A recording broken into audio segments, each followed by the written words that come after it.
Read between the lines, it's Mandy and Deb. Books, bold opinions, and things that we've read. Pour up a glass, spill all the tea. Dark romance or rom-com spree. Read between the wines, where every sip comes with a plot twist. Welcome back to Read Between the Wines with Mandy and Deb. I'm Mandy. And I'm Deb. Hi, everyone. Hi. We're down a person this week. Sorry. We are. It is back to just Mandy and Deb. Us. Yeah. Just us. If you're disappointed, we might be too.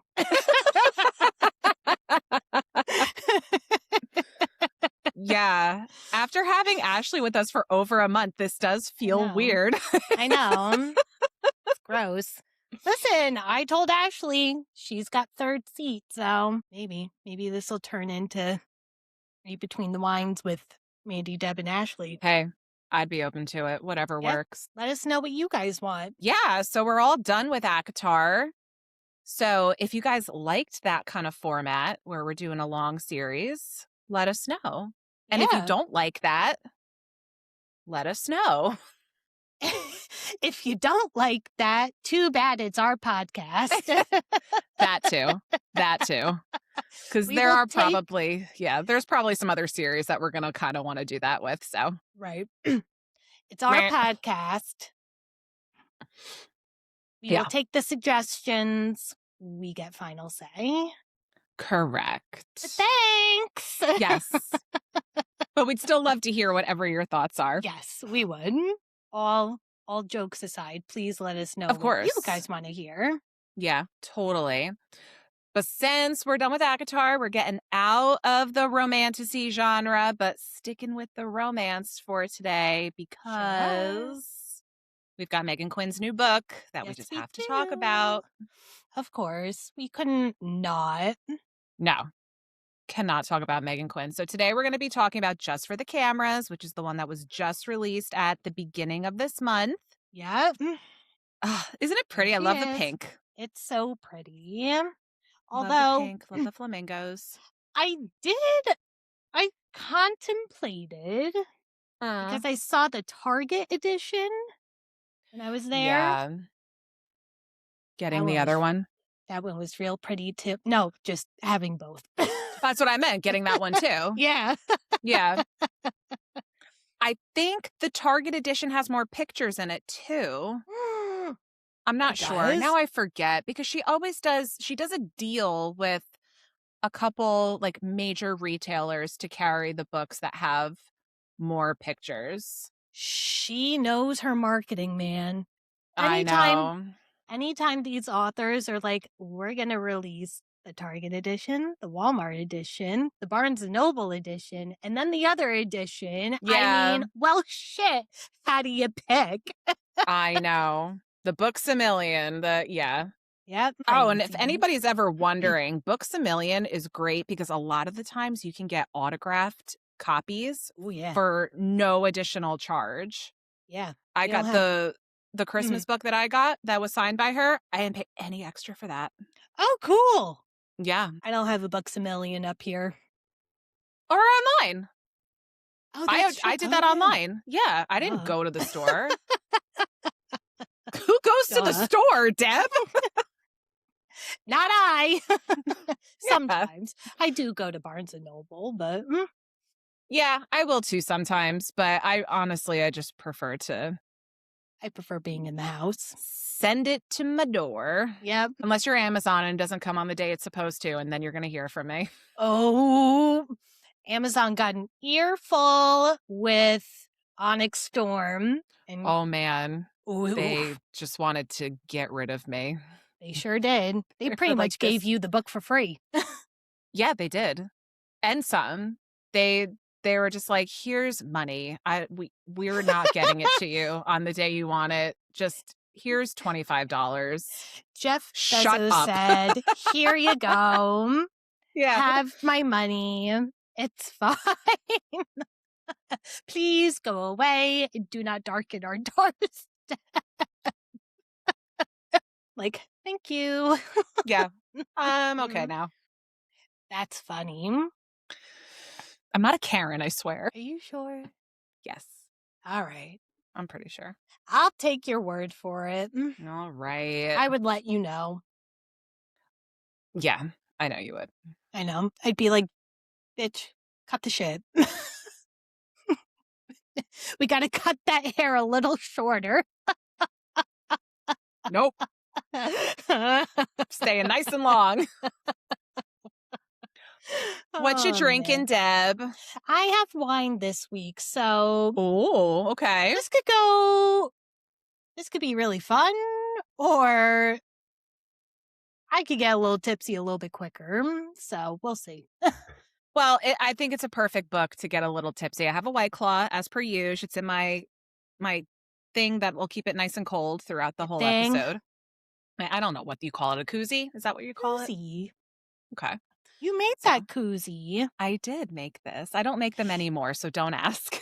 Well, what if we maybe made some merch one day? Well, here's the thing. Where I used to make them, there are massive bookshelves there now. Oh. So I don't know where I would do it. And the weather down here, the summers are too hot to do it in the garage. Right. Nothing would cure correctly. So I don't know. Could we move Steve's computer? Yeah, right. Sorry, Steve. We have stuff to do. I don't think I can convert the game room into a cup making room again now. I don't think it's happening. Oh, That's the boy room. That's where all the gaming, Pokemon, magic cards, not the magic cards happen. magic. Yeah. I don't think it's happening. Whatever. We'll figure it out. Maybe if I can get my garage temperature controlled, then we can. Can you do that? Yeah, we can. It'll cost a lot of money. But Oh, yeah. Maybe. we'll see. Maybe when we're making so much money off of this. Botox first, and then we'll talk about. Yes, Botox first. Sorry, everybody, you gotta wait. You gotta wait for any kind of personalized merch because I need my face. We want to be lifted. frozen. We're gonna be sitting here doing this podcast like, All right, Deb, should we get into the book? Fuck yeah. All right, cool. So, disclaimers, spoilers, obviously. Like I say all the time, it's a Meghan Quinn book. You know what you're getting into with a Meghan Quinn book. It's always a happy ending. So, always. If you don't want to know exactly what happens in the book, maybe read it and come back later. If you don't care, stick around because we're going to have a lot of fun talking about this. Yep. Another thing I would like to say is, again, I don't recommend your kids listen to any of our podcasts just because we like to toss around bad words. But this is a spicy book. We're going to be a little raunchy. So if you're driving your kids to school right now, maybe wait until they get out of that drop-off line. Turn that shit off. Turn that off. Because you're not going to want them to hear what happens next. Unless you don't censor yourself, then you do as you please. Yeah, I still don't recommend, just because you're a good girl, you might get a spanking. Yes. So, you do you, boo. Yep, you do you. All right. All right, let's get into Just for the Cameras. This is a sports romance. She hasn't written a new sports romance in a bit. I think the last one she did was the last installment of the hockey series, and that was maybe like over 2 years ago. Mm-hmm. So it's been a bit. Yep.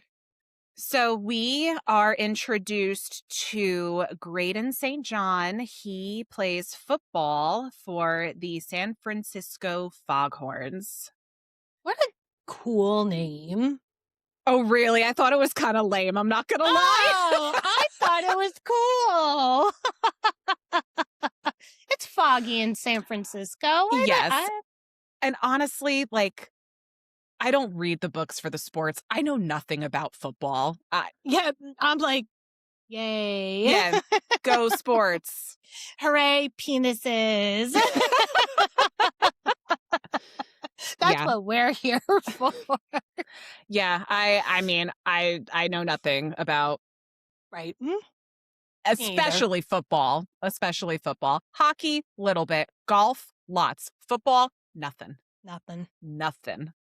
Baseball, even less. I hate baseball. Uncle Jimmy would be very upset with us right now. He knows. He knows. He knows. But anyway, Graydon St. John, we are introduced to him as well as two other sports players that play in the Bay Area. This series is going to be the Bay Area players. So it's not just going to be football. We meet OC, who, if you read the hockey series, you might remember. He was on the Vancouver Agitators for a short amount of time. He got traded to the San Francisco hockey team that's new. And then we also have Bennett. I forget Bennett's last name, but he plays baseball. If you read the Almond Bay series, you might remember a little bit of Bennett being mentioned in that series.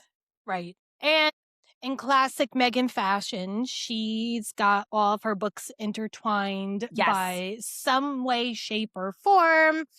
I'm pretty sure they mention what are their names from Bridesmaids for Hire? Yes. Well, yep. The Hardy comes in on this one. Hardy comes in. Because we're going to have a little bit of Everly in here, who you remember her from Bridesmaid Undercover, and Maple also from Bridesmaid Undercover. She is our main female character in this book. Yep. Which I have to say, I know exactly what you're going to say. I'm going to agree. Yeah, when I heard that this book was going to be about Maple, I was like, because it was good. No, I liked the book, but in Bridesmaid Undercover, she was just such a wet blanket. A little bit. Yeah. A little bit. I'm glad she comes out of her shell a little bit in this one. She sure does. She sure does. Some. Oh, yeah. Especially on that kitchen island later. Yep. Anyway, we'll get there. So the three boys, Graydon, who is our main character in this book, OC, and Bennett, they are called into a PR meeting with Gretchen, the PR queen for the San Francisco Bay Area, apparently. What a fitting name. Gretchen. Gretchen. They, the teams that the guys play for apparently all suck. Yeah. Yeah. And quite unfortunate. Yeah. They're like losing their fan base. Nobody's buying tickets to any of their games. So their assignment, these three guys, because I guess they're the most popular on the team, even though the teams aren't doing very well, is they are going to give them an assignment to make them and the teams more likable, hopefully increase some ticket sales, that kind of thing. Right. So that's Gretchen's job in this whole thing, is organizing this. And the boys' assignment is to volunteer at the San Francisco Zoo.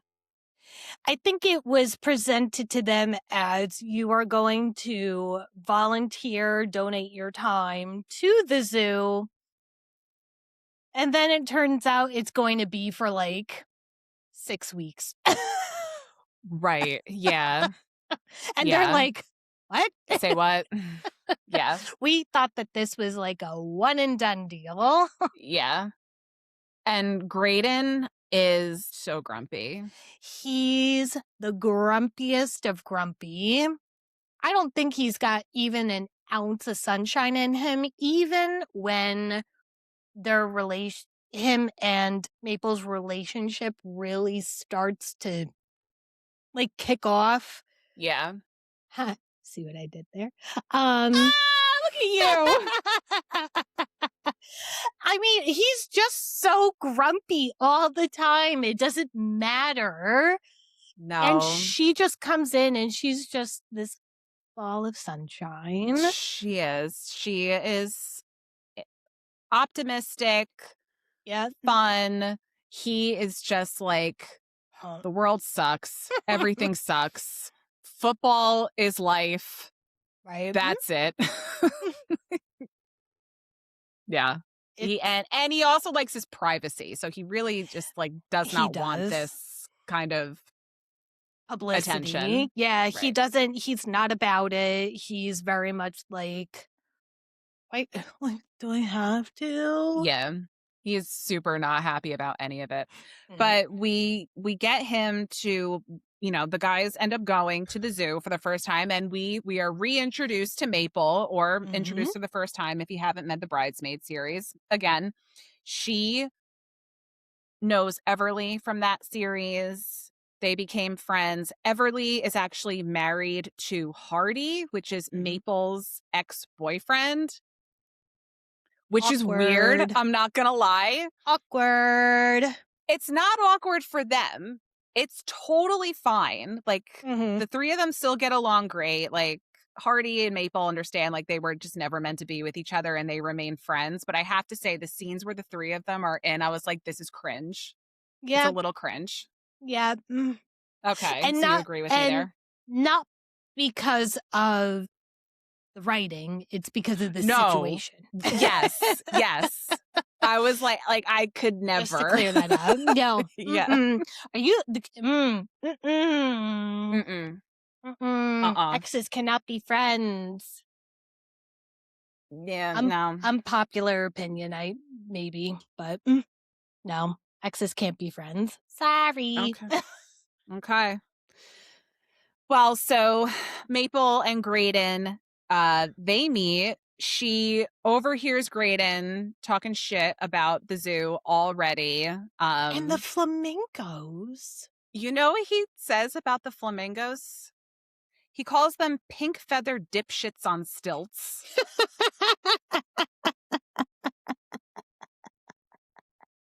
And flamingos are everything that she loves. Everything. She is like, yeah. And OC and Bennett get the lions and the drabs. Yes. Yeah. And he's like, are you fucking kidding me? Flamingos. You give me birds. Yeah. So he is so not happy. No. She overhears what he says, and you know, she takes offense to that because, like Deb said, like, flamingos are her life. Right. That is what she lives and breathes for, are these flamingos. She takes him on a tour of the zoo in a golf cart, which is, Maple, you can't drive. No, can't drive for shit, girl. Maple can't drive for shit. Graydon almost gets flown out of the car and trying to like grab onto anything. He thinks it's a rope and it's actually her hair, and he pulls her hair. No. And, you know, she does not like that. No. But he makes a little quip and says, clearly you haven't had the right guy tugging on your hair then. So Graydon in his mind has already admitted to himself, like, this girl's hot. Like, right. He cannot stop checking out her ass. Yep. Like, he really thinks she's beautiful. Like, I'm sorry, not hot, like beautiful. That's how he refers to her, as just this beautiful woman. But Graydon has his guards up in all the time. Like, he's not going to let this girl in. Like, yeah, he thinks she's beautiful, but he still hates this assignment, and he's just going to continue acting like a grumpy dick. Yep. The whole time. Yep. But Maple's very sensitive, and she takes a lot of what he says even though he doesn't really mean it, she takes it very personally. And Maple cries very easily. She cries a lot. She does. I can see where she's understand. coming from, because a lot of the times it's out of like embarrassment, and Yeah, I get that. I do too. Although I feel like I'd be like, stop being a fucking dick. Like, Well, that's you. get over it. Get over it. It's time to move on. Quit being a douche canoe. Let's move on. Yeah. Well, she does eventually like kind of She stand up to does. him and like, I'm not going to let you speak to me that way. And just because you're in a bad mood doesn't give you the right to treat me a certain way. Like she does. I think when it's new and he's this football celebrity, she kind of just doesn't want to make any more waves than there already are. It's almost immediate too. Like when they go back into the kitchen in like the first couple of chapters, she's like, listen, this is my life. I love these flamingos. I know that you don't want to be here and you're paired with me, but you either better suck it up, Buttercup, or you can go somewhere else. Yeah. I'll give you to the reptilians if I have to. Yeah.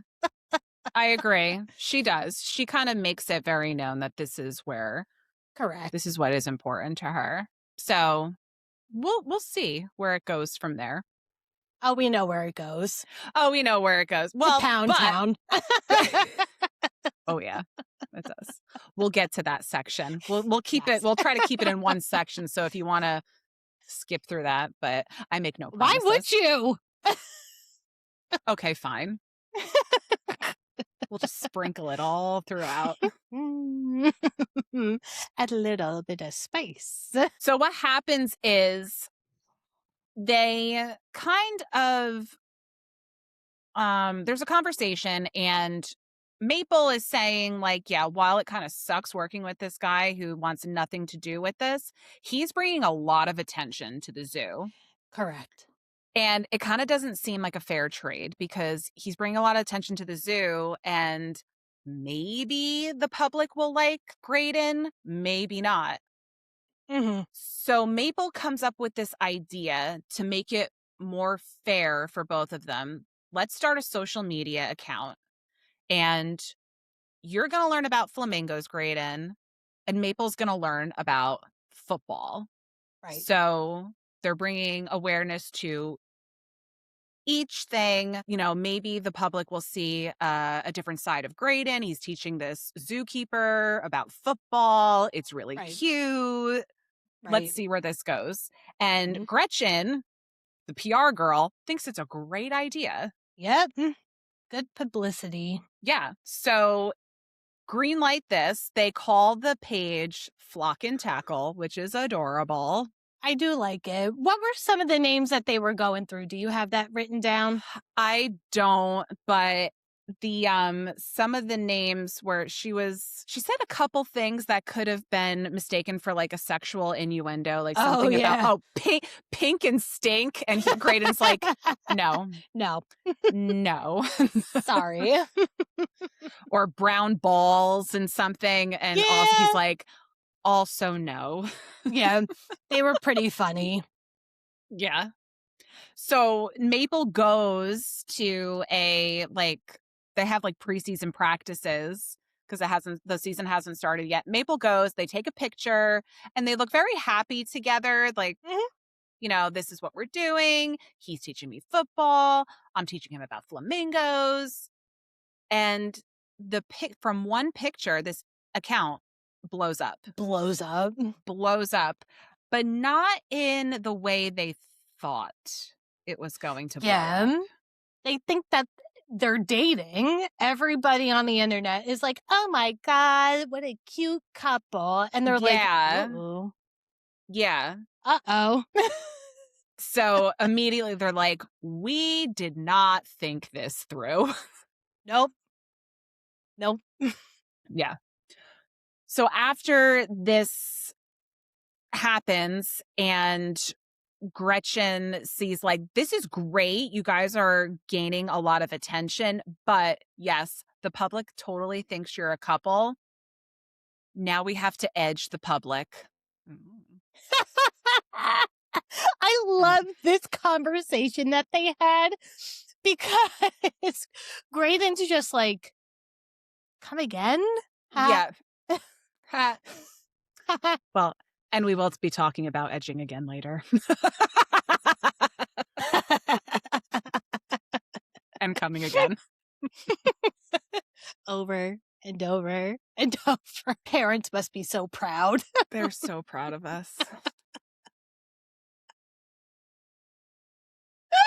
Oh my God. So, yes, Gretchen's like, keep going with this. We have to edge the public. Don't give them too much. Don't give them too little. We gotta have to like lead up to this relationship. We can't just go full on fake relationship yet. No premature ejaculation here. None. Don't be a Cassian, be a Graydon. You leave Cassian alone. He was touch starved. Listen, it was our first impression of Cassian. It was. First impressions last. It was. We love Cassian. We do. We do. We do. Graydon also says some shit that, like, he sticks his foot in his mouth a lot with this whole idea of this like men PR do. relationship. Yeah, like, he just said the stuff he says that he doesn't mean, like, he's like, I can't be romantically tied to you. You're just a zookeeper. And it's like, Graydon, you're trying to not come off as a dick, but you're coming off as a dick. You are a total dick. You literally just said, you're a zookeeper. What he means to say is, she's not a celebrity. She's not used to the public coming after her and needing like PR training, but the way it comes out is just so bad. Like, and listen, we all say shit sometimes. Yes. We do. We do. We do. But like, that's bad. Yeah, that wasn't a great look. I'm not gonna lie. And again, like Maple like takes it personally. Like, yeah, like I would too. She is also attracted to Graydon. Like, she thinks he's like super good looking. He's this big, tall, muscular, handsome guy. And to hear him say something like that, she's like, this really is for fake. Like, he would never go for somebody like me. And that kind of makes her feel like, womp womp. Yeah. So, not fun. No. But Maple comes into practice the next day. She's late. Graydon's getting pissed that she's late. Turns out poor girl was in a car accident. And a pretty bad one at that. Yeah, she's banged up. Her face is swollen. She's got her arm is bothering her. Graydon takes her to the team trainers. What? My favorite line of this whole book. Who did this to you? Yes. That's not my favorite line. I'll tell you what mine is later. It's a lot dirtier, but is it good girl? No. No. Okay. It's not. I mean, that's a good one too, but no, it's not. But you're right. Yes. Who hurt you or who did this to you? Who did this? He takes her to the team trainer, and just to get things moving quicker, to get this girl help, he says, she's with me. This is my girlfriend. So the whole edging the public just went right out the fucking window. Yep, completely. Premature ejaculation everywhere. What a mess! Oh my God. Something for Gretchen to clean up. Ew. Gross. It is gross. Turns out poor Maple's got a fractured wrist. She needs a splint. On the way out of the trainers, we run into Graydon's dad, Troy, who is such a fucking douchebag. I can't even begin to tell you how much I hate this guy. I hate this man so much. Yeah, he really is just the worst. Douche canoe to the umpteenth degree. Yep. He really is. I hate him. So there's an event coming up that Graydon is contractually obligated to go to with this whole PR thing. It's a fundraiser for the zoo. And Gretchen, she has hair and makeup come to Maple's place. Everly comes over, gives her some dresses. She picks this very sexy red off the shoulder, short dress. Oh, she's so cute. I know. But remember, she hurt her wrist. She can't zip up her dress. She totally forgot before the makeup girls left that she can't zip up her dress. So she runs out to the hall to try and catch them. And who's standing there? It's Graydon. It's Graydon to pick her up to go to this event. And he very gently zips up her dress and kind of lingers there a little bit. I'm like, ooh! And she sees him in his suit and she's like, oh, he's handsome. Take it off. She does. She literally starts thinking about like, that would be great right now. Immediately. So we go to the event. I mean, it is what it is. Graydon's like not thrilled to be there, but he can't stop thinking about like how she looked when he got there. But to Graydon's credit, he does such a good job at schmoozing over every single last person there to be like, you should really give the zoo money. You should really do this. You know, the flamingos, they're just, they're in dire need. He knows how to work a crowd. Yeah. Handing it out. He knows how to work a crowd. It's also here that we run into Hank. Slutty little glasses. Slutty little glasses. Hank and Maple have not a romantic history, but they have history. Right. They were both in Peru together for a couple years studying flamingos. He's there at this event. We find out that he's also got an interview with the zoo. Graydon's like, well, this sucks. I just have to stop for a second. Just 1 second. Go for it. And I have to say, Meghan Quinn put such passion and such good backstory information. I mean, she takes all those loose ends and she ties them together so freaking well. So well. I know. It blows my mind. I'm always amazed how any author can do that, whether it's like Correct. Meghan Quinn in like the romantic comedy universe or like fantasy with all that you've got going on over there. I wouldn't be able to keep anyone straight. I wouldn't remember who's who or what they're doing next. I would no. She just like she gives you so much good information without it being too overloady too. Right. I was just like, oh my God, like I'm speechless with some of these authors and how well they're able to incorporate these characters into things, because now I wouldn't be surprised if she made a series about like the zoo and Hank and all the other people. Hank the Wank. They already called him Hank the Wank. I don't think he's getting a book. No, I don't think he's getting a book, but I wouldn't be surprised if he shows back up. Yeah. If she incorporates it at some point. Like, she's, I agree with you. I completely agree with you. Continue. Go on. Nope, you're fine. You interrupt me whenever you want. Always. I know. Some things never change. Never. It's at this point also, we learn more about Graydon's mom, and this is so sad. If you listen to this podcast, you know I do not cry. Every chapter where mom is in, I cried like a little bitch. Well, and this really touched me too, because as a fellow equestrian, I know that this happens, and this happens far too many times. Yeah, so what did happen? What happened with Graydon's mom? So Graydon's mom was out. She was riding. She was just taking a leisure ride. She wasn't thinking that she needed her helmet, which you always need your helmet.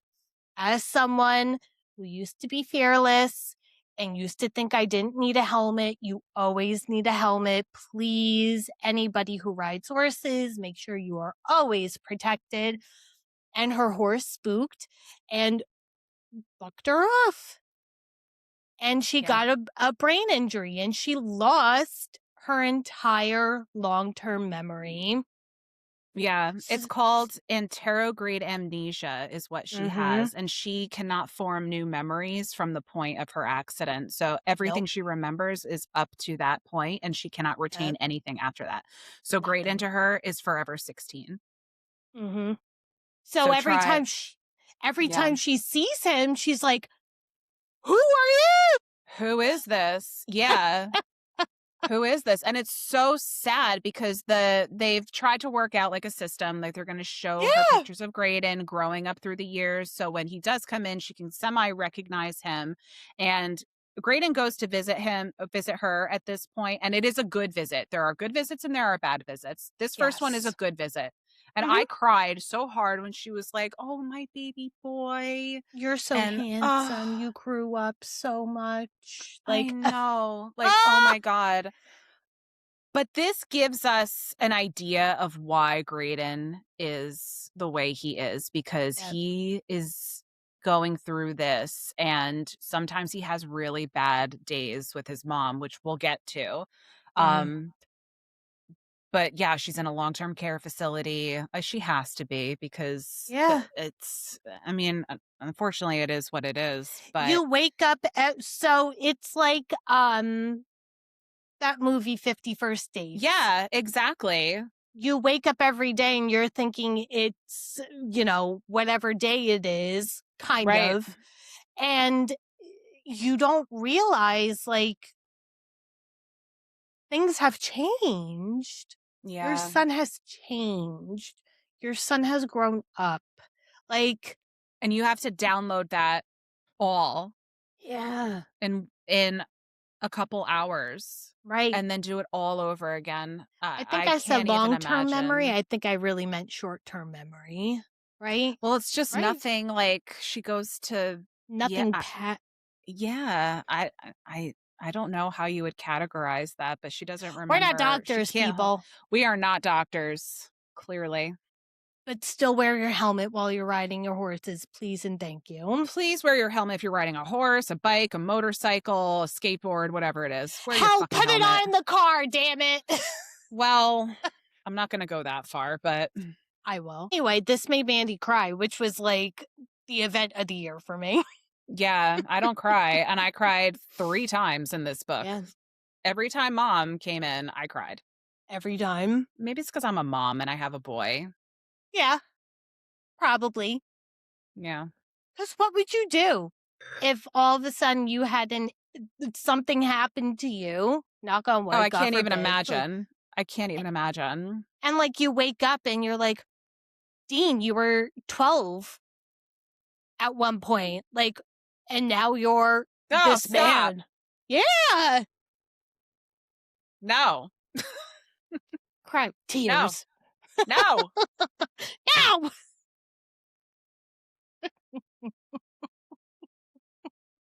Anywho, let's get to some more fun stuff. We'll get back to Mom in a little bit, but let's get to some more fun stuff. Penis and the vagina come back into play. Okay. Well, we'll get there as quickly as we can. We're almost there. I Maple have to says that a say, lot.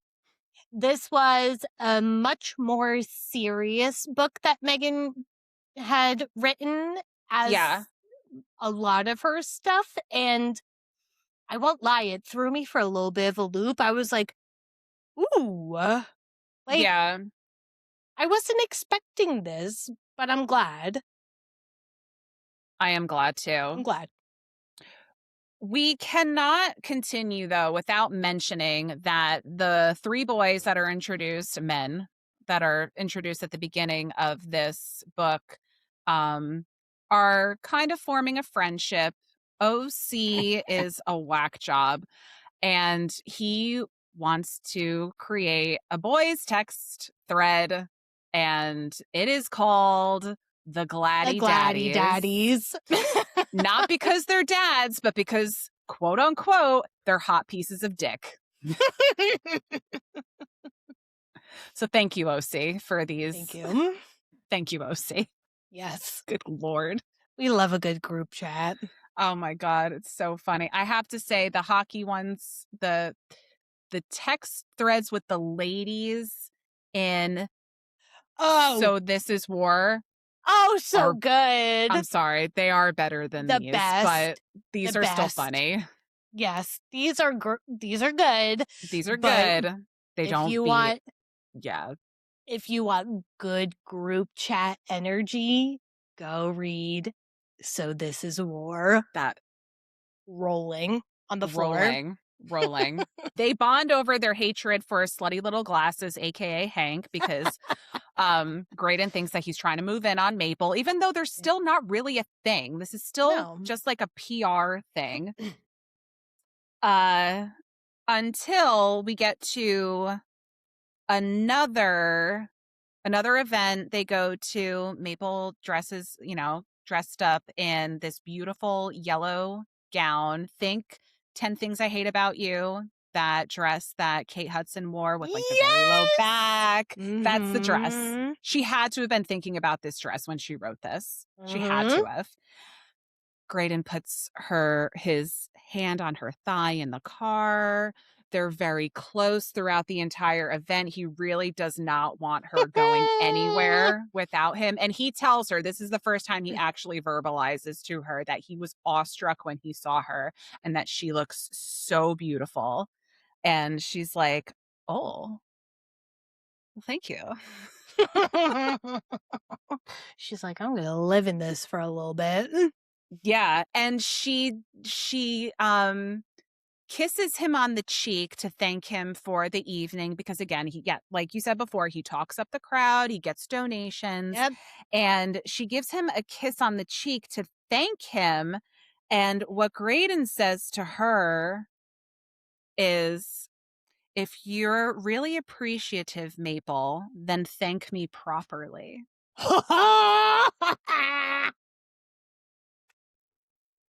So they have a kiss on the lips, but then she leaves. She's like, all right, good night.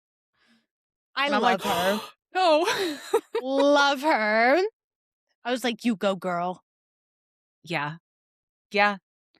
But at this point, they're more comfortable with each other now. And they're texting back and forth. And the texts become kind of flirty.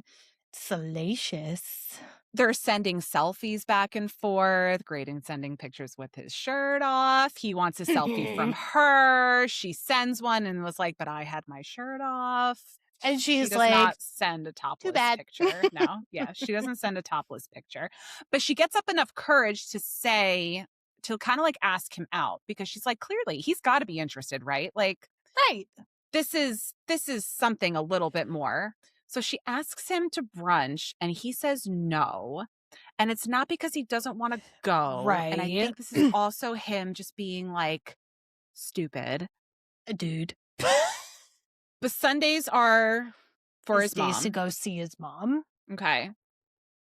And, he just figures she just gets that he's busy. He doesn't say what he's doing, but he says I'm busy and at this point, Maple does not know anything about his life. She doesn't know anything about what happened to his mom.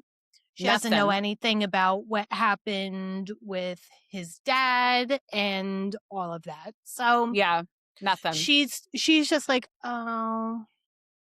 Yeah. He doesn't really like me. Yeah, she feels kind of dumb for asking. But the next day, Graydon does go see his mom, and it is not a good visit at all. It's heartbreaking. It is so... I cried harder in this chapter than I did the other one because... Yes, ma'am. Mom doesn't recognize Graydon at all, and she is just, get this guy away from me. Don't call him. That's not Graydon. Stop calling him that. That's not my son. That's not my son. That was so hard to read. It really was, because he's crushed, absolutely crushed. He has practice the next day. Obviously, he's in a shitty fucking mood. And Maple's like, "What's wrong? What's wrong? What's wrong? What's wrong? Let me fix it. Let me fix it." And he's just like, "Shut the fuck up. Get away from me." Right. And it comes out bad. It does. Graydon, that's shitty. Like, yeah, it's sorry, bad. dude. And he says it in front of teammates. She's embarrassed. She leaves. And he's like, "Well, fuck. I just really screwed that whole thing up." And he goes to the zoo to take her home because her car is being fixed. And she's going home with Hank. Slutty little glasses. Slutty little glasses. And he's mad. He's so mad that he calls the Gladdy Daddies. What am I going to do? They're like, "Grand gesture time, Graydon. It is time for the grand gesture." He goes and he paints a mural at the zoo, which Oh my he knows she's going to love. Oh my God. So good. I know. And then he sits at her apartment and he waits for her to get home. She gets home with slutty little glasses. Mm-hmm. They're just friends. Nothing is going on. Right. He leaves and Graydon apologizes. And he says, "I am so sorry. Even though like I was going through some shit, but that doesn't give me any excuse to treat you the way I did. I'm sorry." But he says, "But you deserve better than this. And I'm just gonna go." And as he's going back to his car, she texts him to come back. Yep. And he does. And it's a wild ride from there, ladies and gentlemen. Woo! Yeah. So, yeah, I mean, I don't know what else you want me to say. They are just, they admit like, "Yep, we both really like each other. We're super attracted to each other. We are going to have the total bang sesh." Yep. Banging like for a bit. bunnies. But what I thought was so sweet was Graydon says to her, he says, "This is the first time I've ever been with someone I care about, that I have feelings for. I'm just as nervous." And I was like, "Oh, Buddy.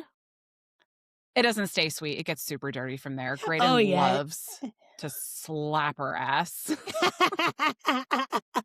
And she likes it. Oh, she loves it. Yup.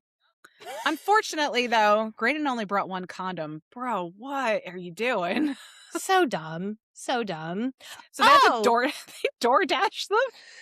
Going back to the beginning of this, when she breaks her arm and her wrist, he comes back with her and he's like, "I'm going to help you and I'm going to take care of you." He gets into her apartment and he's like, "What the fuck is this place?"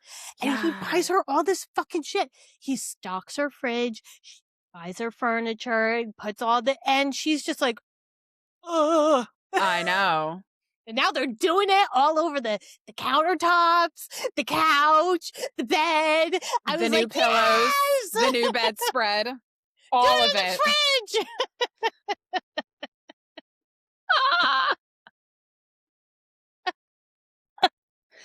That is funny. Well, I told you that when we talked about edging the public in the beginning, it wasn't going to be the last time we talked about edging because it comes up again now.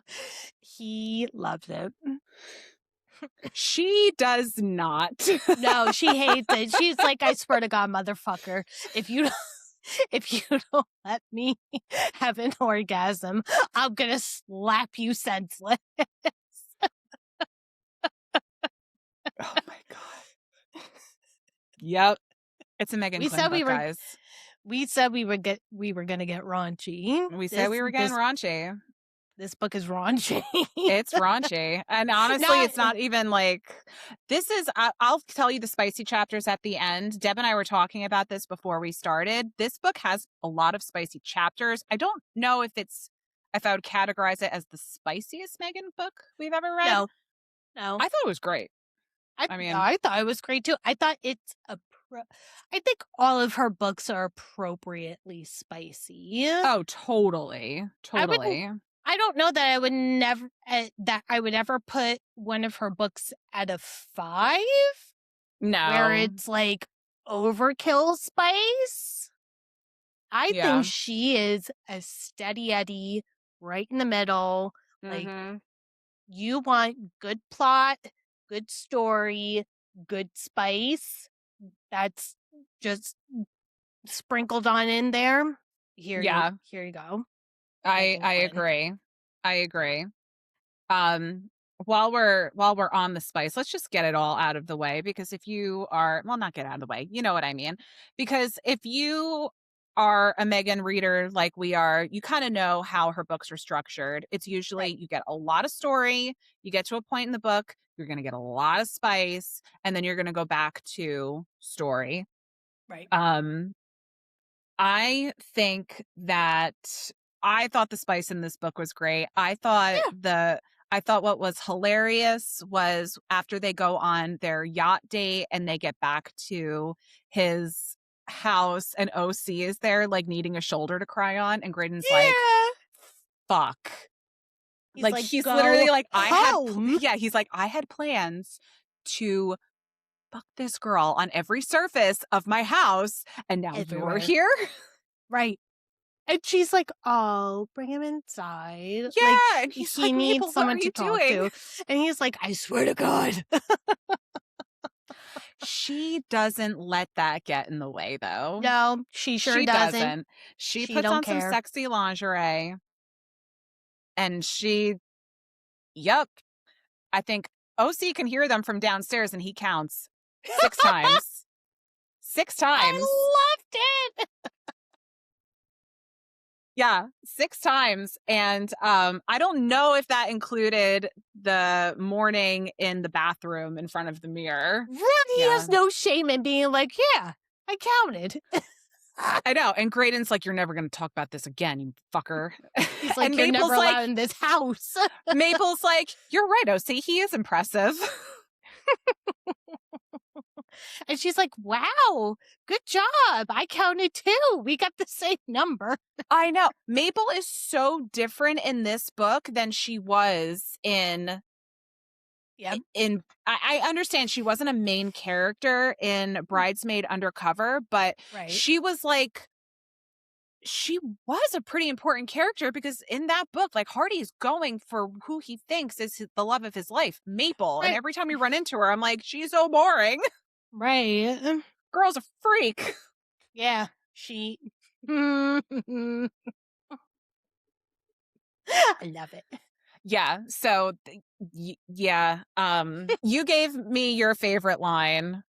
Now that we're in the spicy section, I will give you my favorite line. And it is from chapter 42, after Maple goes with Graydon to see his mom, and it's a very good visit.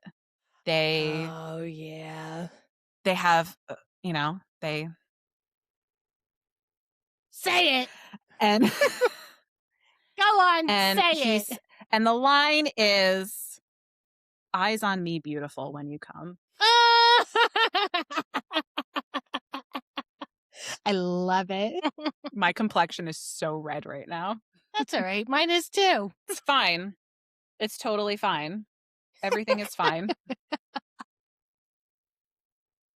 Listen, if anyone's listening to this, they're here because they like this shit. Exactly. We have found solidarity. Guys, I love that for you. I'm telling, and if you haven't read Meghan Quinn, I seriously, what are you doing? Because these are just so good. It's so good. The spice is good. The story's good. Try There's not to humor think that in Dad's every book. listening to this. He's not. He's not. He better not be. I'll make sure that the title screams, Dad, don't listen to this. We know you're our number 1 supporter, but please, for the love of God. Yeah, but please, for the love of God, don't listen to this. not for your children episode or your parents. No, definitely not. But the spice is good. While we're It's here, good. let me give you the chapters in which you are going to find said spice. Mm-hmm. And that would be 29, 30, 31, 36, 37, 42, and 46. I mean, that's good for, Pretty good. yeah, It's more spicy chapters than Till Summer Do Us Part. it is. But you Mhm. rate that book spicier than this one. I would give that a 4, and I think it's because of the nature of the spice. Maybe. It might be also the language used during Correct. spice sessions. Yes, If I remember correctly, he had a little bit more of a dirty mouth than Graydon does. he sure does. Okay. I mean, that makes a difference. It. Yes, it does. Graydon's more of a spanker than a. Although no, he does. Yeah, there's a praise kink there. Good girls Yeah. come up a lot. Yeah. Oh yeah, I don't know. All I know is that Maple is here for all of it. she sure is. She is And so are basking we. in glory. Yep. Well, let's get back to the story a little bit.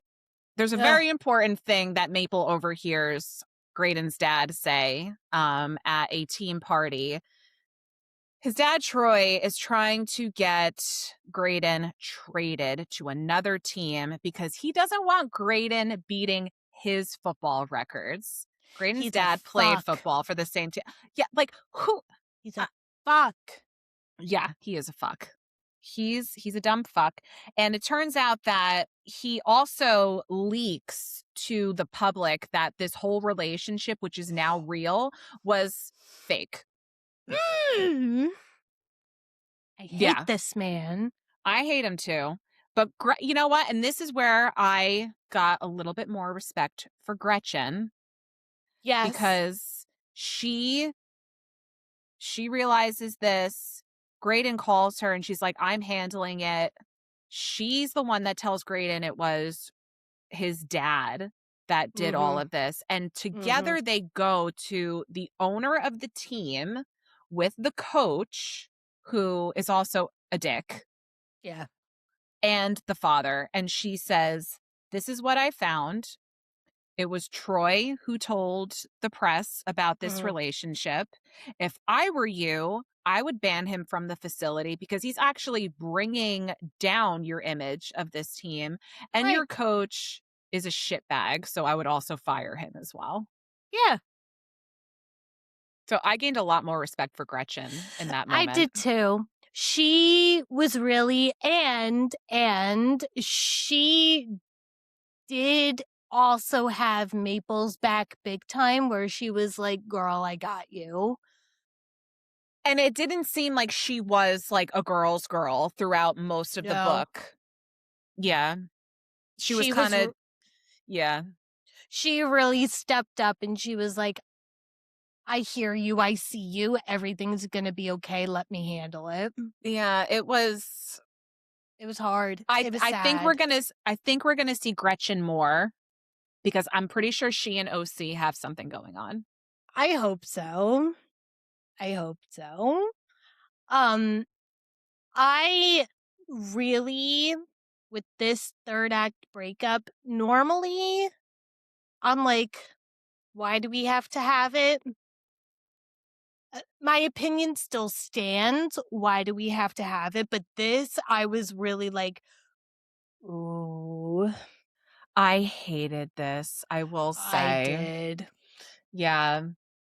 So, yeah, Graydon and Gretchen both go to see Maple after this story comes out that the whole relationship is fake. And Maple is like, she's like okay with it. Like she's overwhelmed with the press that's coming into the zoo and bothering her at her job, but she knows that Graydon has feelings for her. She's said to him multiple times, like, I'm not going anywhere. Like, you can try and push me away, but I'm not going anywhere. I know this is real.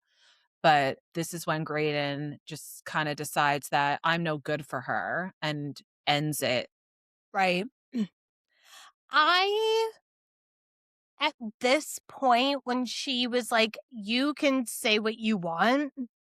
You can tell me that this is done. I know that this is not done. At the start, and again, this is no shade, at the start of that whole conversation, especially when he's drunk and he comes home and everything, and he's just like, I don't want you. This is over. I don't want to see you. Yeah. He's And like, she's what the like, fuck are you doing here? right. And she's like, I'm not going anywhere. You want to be like this? You can try to push me away. You've pushed everybody else in your life away. You can try that all you want. I'm not going anywhere. I got this feeling that Maple was a little desperate, which doesn't necessarily feel great. However, it works in her favor because Graydon really doesn't actually want to push her away. Right. And she sees right through him. Do I think that she should have stuck around and like sent him all these text messages like after she didn't hear from him? Again, it works in her favor. Would I necessarily do that? No. I'd be like, fuck you, I know my worth. But for the story, it works.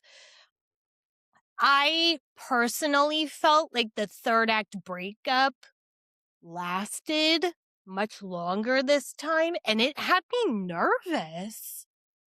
I have to agree with you. I was like, I don't know that we're gonna resolve this. Like, is there a part 2 coming out? Like, what's happening? I know, because he calls the Gladdy Daddies to come over and talk about it, and they're like, dude, you have to go apologize, because Graydon is saying, like, I really do have feelings for her. Like, I love her. She called me out on it.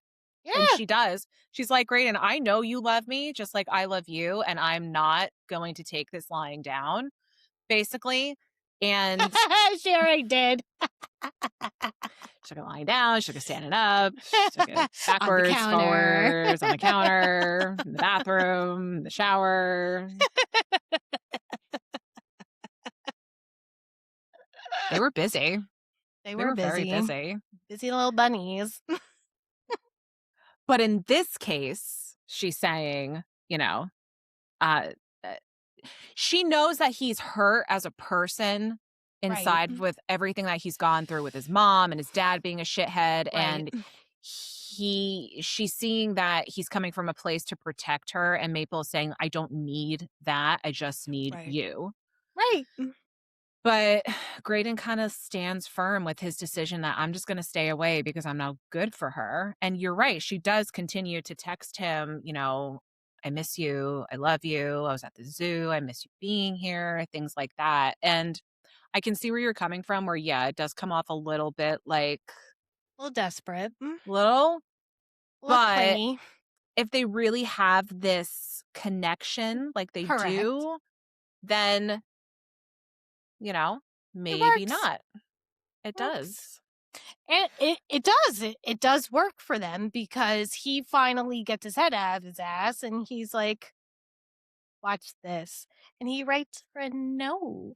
I know. She goes to the first game because contract-wise, she has to for this PR relationship. So she goes and she's so nervous that he is going to just completely ignore her. And he spots her and then he leaves and she's like, oh my God, he really is going to just absolutely ignore me. But then he comes back and you're right. He does give her this note. And I feel like that's so high school, like passing notes. It's cute. It is. And he specifically said, you need to read this when no one else is around. Yes. You cannot have anybody snapping photos of you. Right. Yep.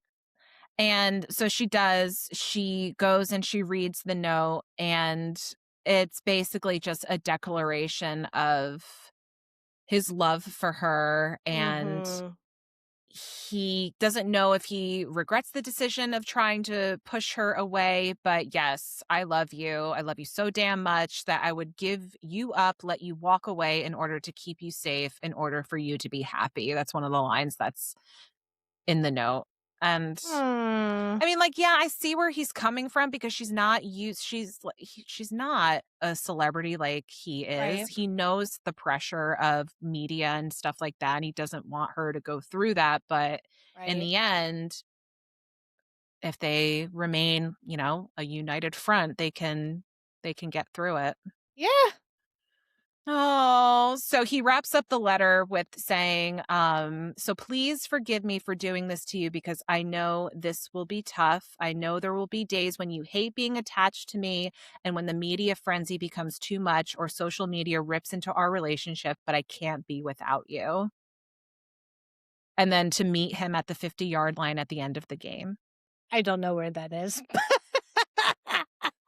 It's the middle. I do know that much, Deb. I don't. You are so funny. And Gary loves football. How do you He not loves him. know? I just sit there and I go, yay, sports. I mean, the halftime show at the Super Bowl was all I was there for, and the commercials. luckily Steve's not a big football guy, and I actually do enjoy watching hockey, so we're good with that. Yeah. So Right. I don't have to watch football, which is No. nice. But I do know I'm that where the forced. 50-yard line is, Deb. I don't. I know where center line is on the ice. True. So, I mean, that's really it, guys. I mean, she gets the letter, they win the game, she goes down to the 50-yard line, he brings her on the field, and they make out on the field in the tunnel, and Gretchen's like, guys, get a room. They can still see you. Get a room. Right. And I mean, there's your happily ever after. And the only thing that's really covered in our epilogue is it's another fundraiser that they're going to together for the flamingos, and it's a year later, and Maple's pregnant. She braggers. She's pregnant. They're planning on getting married, but she doesn't want to rush into anything, especially with baby coming. So we know that there's going to be a wedding coming up in one of the next books. So good. It was I liked this. But again, I like everything Meghan does. And I do too. Initially, when I read through it, I was like, I don't know that I can say it's my favorite, only because I'm expecting from Meghan. I did exactly what I shouldn't have done and said, my expectation of this book is this, and you can't do that, right? Because you never know. And this had a lot of more serious tones to it. It did. And I was looking for something that was a lot more lighthearted because Meghan Quinn puts out a lot more lighthearted books. So initially my thought was, I don't know that I can say that this is my favorite. However, on my going through all of my stuff and realizing this storyline is fantastic. This plot is good. The character development is amazing. The relationship is amazing. The tension between them is so good. The spice is great. I mean, it's a great book. It really is. It is. It is well-rounded. I will say, for a rom-com, it was not as funny as her other ones. But like you said, there are a lot more serious topics in this one, especially with mom and dad and stuff like that. Correct. I liked it. I will agree with you. It's not my favorite that she's written, but I would still recommend this to anybody interested in, especially a sports rom-com. Totally. Yes. 100%. I mean, this was so good, especially if maybe you're not used to a rom-com feel. And maybe you really want to dip your toes and not go straight for all of the comedy. Like a slapstick kind of comedy. Yeah. Correct. I think You and I have both said it. We've recommended it to Ashley and Mom and a couple of other people. If you Tammy. want a really good Meghan Quinn book that's going to make you laugh your fucking ass off till summer do us part. It's amazing. By far my favorite Meghan Quinn book I have read to date. I think if you are somebody who's teetering the line of wanting to dip your toe into the Meghan Quinn world, but you are a more serious person who likes a more serious book and you're just looking to explore, this might be the book for you because you do get the funny in here. However, it's not like every other page is just like comedy after comedy after comedy. Don't get me wrong. I love that.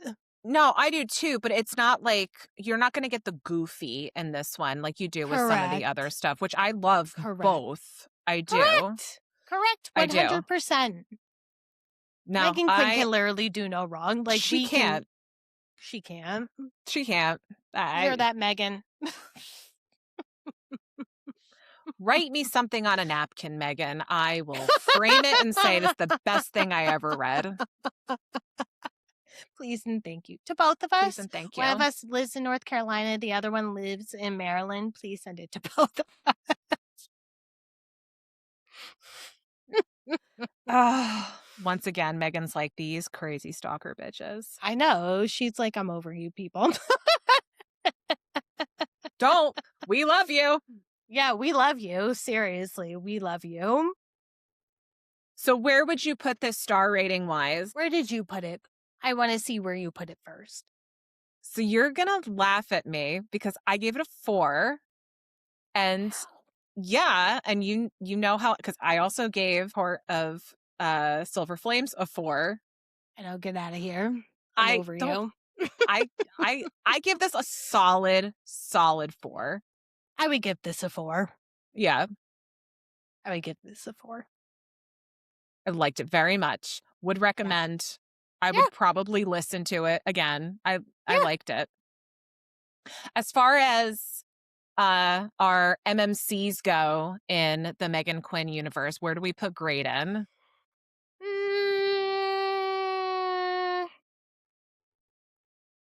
Like, not the top. No. Is not a front runner? Wilder's at my top. Wilder's your top. Yeah, for sure. I'd put him middle of the road. Middle of the road. Okay. I would probably keep like a Kane brother at the top. Yeah. Yeah. Okay. But still good. We still like Graydon. Right. What about Graydon's MMC or FMCs? Maple surprised me. I think I would put her closer to the top. Yeah, I still love Maggie, though. I love Maggie. Yes. Maggie from Bridesmaid for Hire. I just like, she's got a piece in me. I love her. Yep. I do love her. Yeah. If Maggie can put up with Brody and his shenanigans, Correct. Correct. I love Maggie. I do too. Anything else on this book you wanted to say?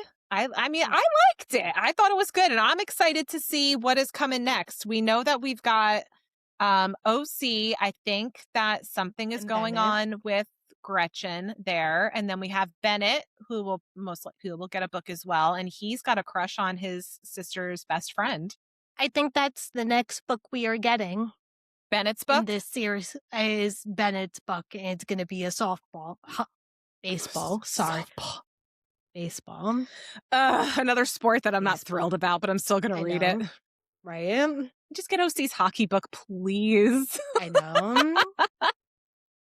Soon. Hopefully. That'll probably be next year. Beginning of next year. Well, because she's got the next summer book coming out later this year. And then we're going to get another Christmas book from her this year. Meghan Quinn, I need you to know something. Yes. My husband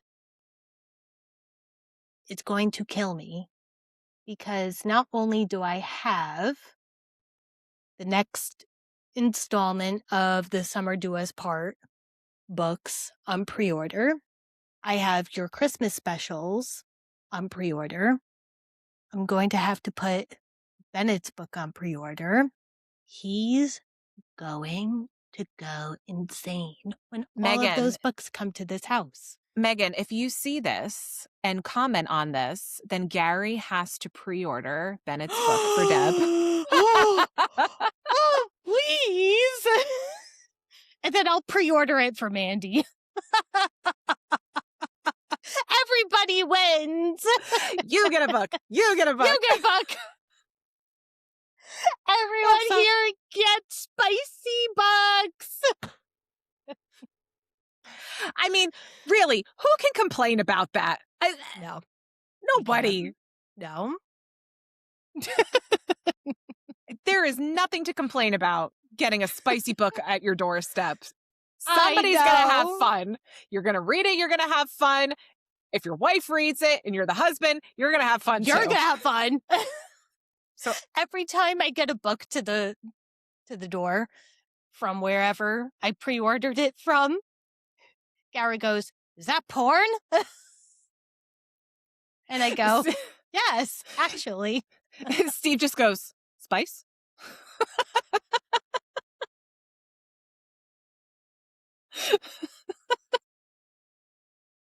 Oh my God. Oh man. So please go and read this book and let us know what you thought about it. We thoroughly enjoyed it. We loved talking about the spice. Mm-hmm. And if you've never read Meghan Quinn before and this is the first book you decide to pick up, please let us know what you think. And please let us know if you are going to continue to read Meghan Quinn. And if you do, we've got a lot of episodes that you can go back and listen to because we did a whole countdown to Quinness. We talked about Till Summer Do Us Part. Yep. We've got lots for you to listen to. So go check them out. Yep. Kane Brothers, the hockey series we talked about. She's got a good catalog, guys. I'm telling you, don't sleep on the Meghan Quinn. She's great. She really is. She is a good time. Love her. Mm-hmm. All right, Deb, anything to add for our episode today? Nope. Well, it's nice being back with you, just you. Yeah. I do miss Ashley.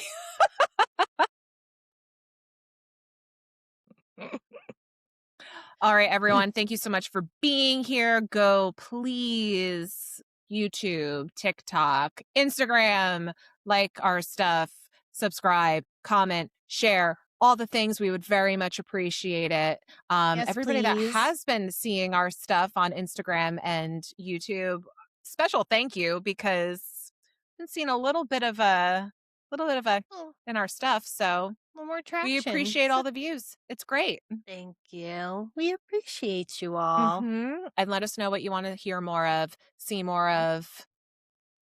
We want to know. Yep. All right. We'll see you guys next week. Deb. Happy reading, hoes.